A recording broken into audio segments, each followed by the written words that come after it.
Bienvenue sur Mathérapie. Dans le cadre du chapitre sur les limites, nous abordons une deuxième vidéo sur la notion d'asymptote horizontale. Je vous conseille de déjà visionner la première vidéo relative aux asymptotes verticales, puisque je vais reprendre comme exemple la suite de la fonction d'exemple. Alors, pour que le point de la courbe s'éloigne vers l'infini, et que l'ordonnée y tende vers B, seule son abscisse peut tendre vers l'infini. La droite D d'équation y égale B est dite asymptote horizontale au graphique de la fonction petit f si et seulement si la limite de petit f en plus ou en moins l'infini est égale à un réel B. On nota donc l'asymptote horizontale grand AH, A pour équation y B.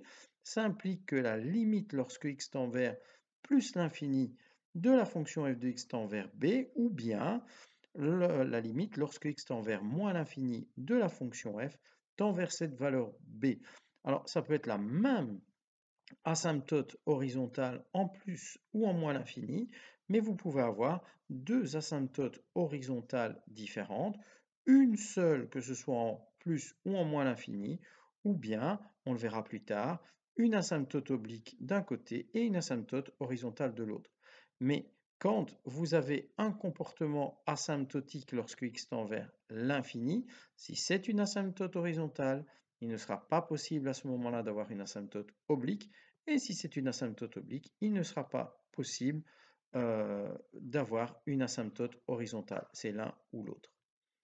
Alors, je reprends l'exemple de la fonction abordée dans la vidéo sur les asymptotes verticales, donc la fonction 2x sur x carré moins 6. Puisque vous avez visionné au préalable cette vidéo, on peut déjà retravailler sur le tableau de signes.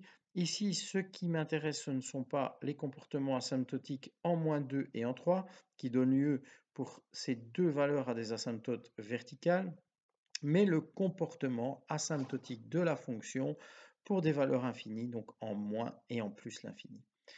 Alors, dans cette fonction, le tableau de signes, dans ce cas-ci, me permet simplement de déterminer, lorsque x tend vers moins l'infini, que le y de la fonction sera négatif. Et lorsque x tend vers plus l'infini, l'ordonnée de la fonction sera une valeur positive.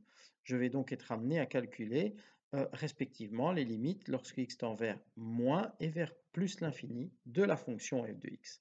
Donc là, je vous renverrai vers le calcul de limite. Il y a d'autres vidéos qui expliquent ça parfaitement. Mais pour cette fonction, puisque nous avons une fonction qui est un quotient de polynôme, que le degré du polynôme qui se trouve au numérateur est strictement inférieur au degré du polynôme qui se trouve au dénominateur, alors la fonction va tendre vers 0, vers epsilon, et puisque le tableau de signes me donne déjà le signe de cet epsilon, je sais qu'en moins l'infini, je tends vers epsilon moins ou 0 moins, et en plus l'infini, je tends vers epsilon plus ou 0 plus. Cette fonction admet donc une asymptote horizontale d'équation AH qui a pour équation y égale 0.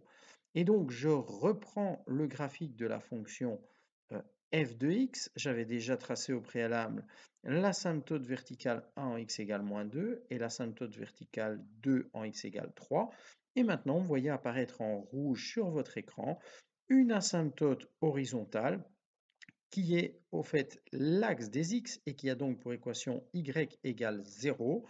Et lorsque x tend à gauche vers moins l'infini, eh bien l'ordonnée de la fonction s'approche de plus en plus de cette asymptote horizontale, mais par des valeurs négatives, donc s'approche en 0 moins ou epsilon moins. Et lorsque x tend vers plus l'infini, donc vers la droite, eh bien les ordonnées de la fonction vont s'approcher de plus en plus de 0, mais par des valeurs positives, donc en epsilon plus ou 0 plus. Voilà. Alors, j'espère que j'ai été clair avec cette notion d'asymptote horizontale. Donc, on a déjà vu les verticales, les horizontales. Il ne me reste plus qu'à vous retrouver dans une troisième vidéo pour voir la notion d'asymptote oblique. À très bientôt sur ma thérapie. Au revoir.